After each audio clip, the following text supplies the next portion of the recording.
এ commander, হ্যাঁ হাবু ভাই বলো। মোর মনটা এক্সের খারাপ। কেন, কি হয়েছে? শুনলাম তুমি নাকি ব্যাচেলার পয়েন্টের সিজন 5 মোরে বিদেশ পাঠাইয়া দেবা। হ্যাঁ, বিদেশ পাঠানো উচিত না? 4টা সিজন হয়ে গেল, তোমারে তো এখনো বিদেশ পাঠাতে পারলাম না। একবার কাতার গেলা, আবার ওখান থেকে চলে আসতে হইলো। তো আমরা ফাইনালি ডিসিশন নিছি যে তোমাকে সিজন 5-এ আমরা বিদেশে পাঠাই দিব। না, মুই বিদেশ যাব না। কেন? আমরা তো সবসময় দেখাইছি যে হাবু ভাই বিদেশে যাইতে চায়, হাবু ভাইয়ের স্বপ্ন বিদেশে যাওয়া। তুমিও তো বলছো যে আমাকে বিদেশে পাঠায় দাও, এখন কি প্রবলেম? মুই বিদেশ চলে গেলে সিজন 5-এ তো মোর পাট কমে যাবে, দর্শক মোরে বুঝলে দেবে, তারা তো মোরে আর ভালোবাসবে না।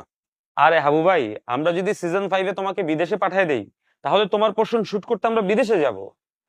হ্যাঁ, সত্যি বলতে আছো? অবশ্যই আমরা হাবু ভাইয়ের পোর্শন বিদেশে গিয়ে শুট করে নিয়ে আসবো। তাহলে মুই বিদেশ যাব।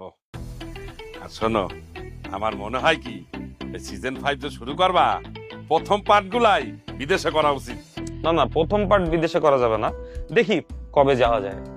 না, যদি তা না করো তাহলে মুই কিন্তু 3-4টা দেশে যাব। মোর খুব ইচ্ছা মালয়েশিয়া, কাতার, দুবাই আর আমেরিকা যাব। তুমি না একটু আগে বললা বিদেশে যাবা না? এখন মুই বিদেশ যাব।